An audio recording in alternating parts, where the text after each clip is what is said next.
Muito bom dia, excelentíssimo senhor senador Rodrigo Hollenberg. Muito obrigado pelo convite. A agência se sente honrada em estar aqui nessa casa. Para a gente, não só um dever, mas uma obrigação como servidor público prestar esclarecimentos à sociedade, representada aqui pelos senadores e por essa comissão. Queria abordar rapidamente algumas coisas sobre os problemas de qualidade dos planos. Acho que é interessante falar um pouco sobre qualidade por uma perspectiva do regulador. Esse é um setor com problemas econômicos graves de assimetria de informação, ou seja, existe a diferença entre conhecimento sobre vários aspectos da produção de saúde entre prestadores, operadores e beneficiários. Isso gera uma série de problemas que a INES tem tentado atacar com os recursos escassos que tem. A gente tem certamente uma qualidade heterogênea de produtos, uma qualidade e uma satisfação heterogênea entre beneficiários. Eu costumo dizer que qualidade de serviço, de qualidade de plano de saúde, ele se apoia em três pilares. Um deles é a facilidade de acesso, o quão fácil é para quem pagou um plano de saúde ter acesso àquilo que pagou. O segundo é a qualidade dos prestadores. E um terceiro, e talvez mais importante, quais são os serviços de atendimento à saúde, quais são os serviços de promoção e prevenção, de produção de saúde que estão atrelados àquele produto. Bom, falando sobre os serviços de maneira geral, a ANS edita desde muito tempo um rol de procedimentos. Esse rol garante para o beneficiário um conjunto de serviços que precisam ser prestados obrigatoriamente pelos planos de saúde. Hoje são exatamente 3.132 itens que estão cobertos. Essa edição do rol, ela parte do pressuposto de que o consumidor tem pouca informação sobre aquilo que ele de fato precisa, e aquilo de fato ele vai se deparar na hora que tiver um problema de saúde. E que, portanto, se obriga que os planos de saúde tenham esse rol como no mínimo. É óbvio que alguns planos de saúde oferecem além do rol, ou seja, produzindo talvez produtos de mais qualidade quando excedem aí o rol, né? Uma outra questão importante, que eu já falei, são os programas de promoção e prevenção. Ou seja, a qualidade do produto de plano de saúde está intimamente ligada a essa produção de saúde através de prevenção. É muito mais barato, muito mais fácil de fazer prevenção do que depois tratar um problema de saúde. A INES começou a reconhecer isso, primeiro, porque as operadoras podem reconhecer o gasto em produção de saúde, promoção e prevenção como investimento nos seus balanços, né? E, ultimamente, um programa de envelhecimento ativo, ele permitiu que as operadoras dessem bonificação e prêmio para aqueles programas, para os beneficiários que entrassem em programas de promoção de saúde, com resultados muito interessantes, senador.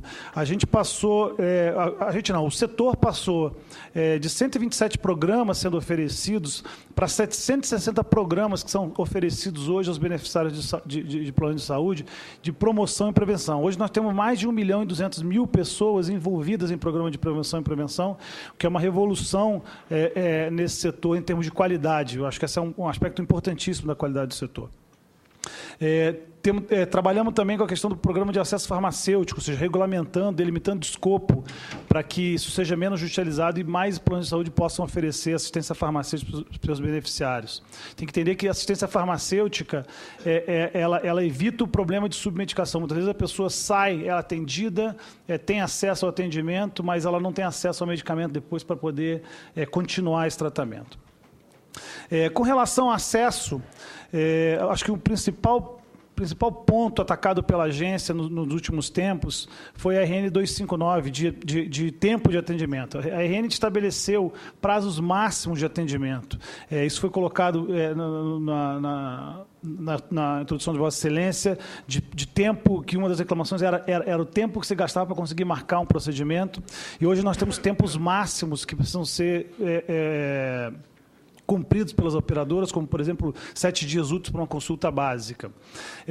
Para aqueles planos que não se enquadraram, que não conseguiram prover esse tipo de serviço com esse tipo de qualidade de acesso, a ANS já suspendeu 268 planos no primeiro trimestre de análise e 301 planos no segundo trimestre, de mais de 38 operadoras. A premissa é, se a operadora não tem condição de atender no tempo de atendimento, é que muito provavelmente ela não tem rede. Né? Os problemas pelo qual ela não tem rede são, em geral, associados a, muitas vezes, a inexistência de rede numa determinada região, mas também muito associados a um relacionamento ruim que as operadoras têm com relação aos prestadores, que precisam ser cada vez mais vistos como parceiros nesse processo e cada vez menos como adversários. Acho que aquele barquinho que a doutora Denise colocou ali é muito importante nesse sentido, ou seja, não adianta ficar olhando só para o furo que está no meu lado, ou seja, e no seu lado não tem. O barco afunda, quando afunda, ele afunda com todo mundo dentro, inclusive com a ANS e seus diretores. Então, portanto, nós suspendemos mais de quase 600 produtos de plano de saúde, com a premissa de que, se não há uma rede suficiente, você pelo menos tem que parar de vender. Tem que parar de vender e remontar a sua rede, conversar com seus prestadores, renegociar com os prestadores melhores condições, trazer o prestador para o seu lado e começar a oferecer serviços de mais qualidade e mais acesso. Com relação à qualidade da rede prestadora, que talvez seja o terceiro tripé importante dessa equação, a ANS também estipulou alguns mecanismos bastante interessantes. Um recente estudo, senhor senador, feito pelo Banco Mundial, chamado Desempenho Hospitalar no Brasil, foi feito com 488 hospitais no Brasil todo. 11 pesquisas foram agrupadas nesse estudo, apontou que 60% dos hospitais têm menos de 50 leitos, quando a gente sabe que uma escala mínima aí é de 150 a 200 leitos de hospital. 39% dos pacientes poderiam ser atendidos em outro perfil de atendimento hospitalar. Você vê hospitais com modelo de gestão e governança inadequados, pagamentos baseados apenas na produção, ausência de responsabilidade do gestor pela qualidade do resultado. Então, você tem um quadro realmente complicado no setor hospitalar brasileiro, apontado pelo Banco Mundial nessa sua pesquisa do ano passado. Para atender essa questão da qualidade de prestadores, a ANS lançou 2 programas. O primeiro deles é o programa de Qualis Indicadores, que, na verdade, é um conjunto de indicadores objetivos que vão estar à disposição da sociedade, para que a sociedade saiba a diferença entre aspectos qualitativos de um hospital, como, por exemplo, o índice de infecção hospitalar, o índice de taxa de queda de leito, ou seja, dá para o beneficiário um instrumento para que ele possa saber que hospital tem mais qualidade do que o outro, ou seja, ele poder ter mais capacidade de escolher o plano, ou inclusive de mudar de plano baseado nesse critério de qualidade hospitalar. A gente está construindo fichas técnicas desses indicadores agora, e a gente deve ter a primeira divulgação no final de 2013, já à disposição do beneficiário. Um outro programa é o Qualis Divulgação, onde a ANS vai obrigar as operadoras a disponibilizar no seu material de informação aos beneficiários informações claras e fáceis sobre a qualificação de prestadores. Hoje, a gente tem alguns hospitais muito heterogêneo, mas nós temos alguns hospitais que já investiram bastante na sua qualificação. Tem hospitais acreditados no Brasil, tem hospitais que participam de programas de notificação da Anvisa. Você tem médicos com altíssima especialização. E hoje o beneficiário não sabe disso, ele não tem a menor noção da diferença de termos de qualificação, ou seja, qual é o prestador que investiu mais em qualificação. Então, esse programa da ANS vai fazer com que as operadoras divulguem a qualificação dos seus prestadores, para também isso ser de maneira fácil, isso também ser um instrumento na mão do beneficiário. Por fim, mais uma vez nessa questão da relação com prestadores, que é uma relação ainda conflituosa, a ANS tem, desde 2003, regulação no sentido de que haja contratos entre planos de saúde e prestadores. Nós fizemos, então, a partir daí, uma investigação e uma fiscalização específica sobre isso, e a gente notou que, de fato, essa norma, na sua totalidade, na sua completude, é cumprida por poucas operadoras, e a ANS enviou mais de 300 milhões, a diretoria que eu pertenço enviou mais de 300 milhões de reais em representação com relação ao cumprimento dessa norma, fazer com que tenhamos contrato. Um dos grandes problemas entre prestadores e operadores é que não existem contratos claros, objetivos e acordados e justos entre eles.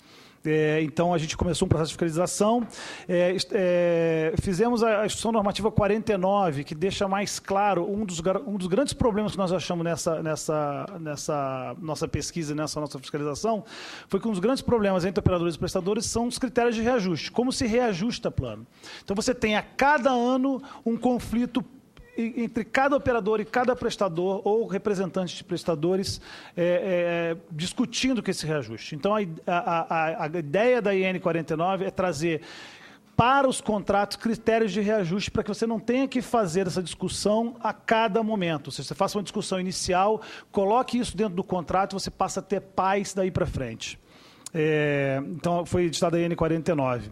E nós estamos trabalhando com uma nova normatização de contratos. Já tivemos reuniões com o CFM, com a MB, com a FENAM, já nos reunimos com o CFO, que é o Conselho Federal de Odontologia, e vamos partir agora para a construção de uma minuta para discussão com as operadoras e com a sociedade de maneira geral. Nessa, uma das coisas importantes a ser tratadas é a questão do credenciamento e descredenciamento. Hoje, o beneficiário não fica sabendo muito bem quando há um descredenciamento. A gente quer fazer com que isso seja mais bem informado para o beneficiário, para que o beneficiário possa atuar como consumidor e dizer, olha, esse prestador me é caro, por que você está trocando? E começa a questionar mais as operadoras de plano de saúde com relação a isso. Por fim, a gente vai ter também um outro problema grave na relação entre operadores e prestadores, a questão de glosas sistemáticas e atrasos contumazes de pagamento. Com a TIS 3.0, foi editada pela RN 305 na semana passada, a ANS vai ter, no ano que vem, informações objetivas de operadoras que glosam de maneira sistemática. Uma coisa é você glosar do ponto de vista técnico, uma coisa é você glosar um procedimento que foi feito de maneira inadequada, na discussão justa e respeitando o ato médico. A outra coisa é glosa sistemática, é glosa linear, é glosa não técnica. A glosa não técnica, ela tem que ser coibida porque ela não contribui para a qualidade nesse setor, ela deixa o seu principal parceiro à margem dessa discussão.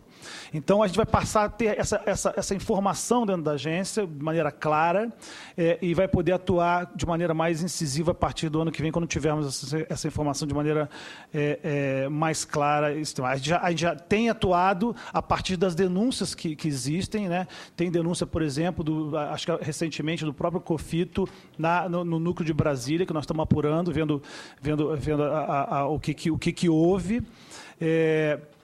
Mas a gente vai ter isso de maneira mais sistemática e fazer uma atuação um pouco mais global no setor.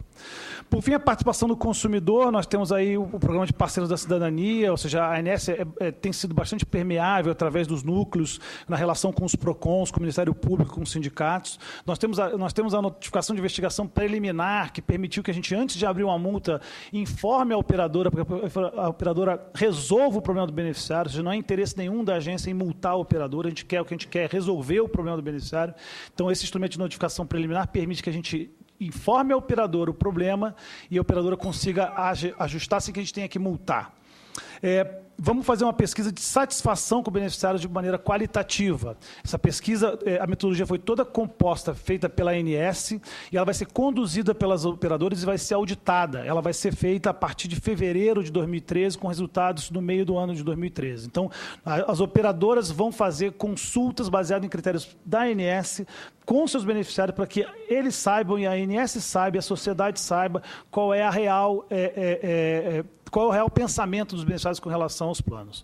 Por fim, só para tocar num ponto que o senhor colocou na abertura do ressarcimento, de fato nós tínhamos um problema grande, e tínhamos um passivo muito grande de ressarcimento, cobramos de fato no passado até 8 milhões por ano, e várias mudanças foram feitas, mudanças no processo de trabalho, sistemas foram informatizados, foram contratados servidores temporários, e nós repassamos para o Fundo Nacional de Saúde, a partir desse trabalho do ano passado, mais de 100 milhões de reais de ressarcimento ao SUS, tá certo? Nós esperamos mandar mais 100 milhões para o Fundo Nacional de Saúde esse ano, que representa aí um aumento do pagamento de plano de saúde com relação a isso, a partir dos processos de trabalho que foram implementados novos na agência a partir de 2009.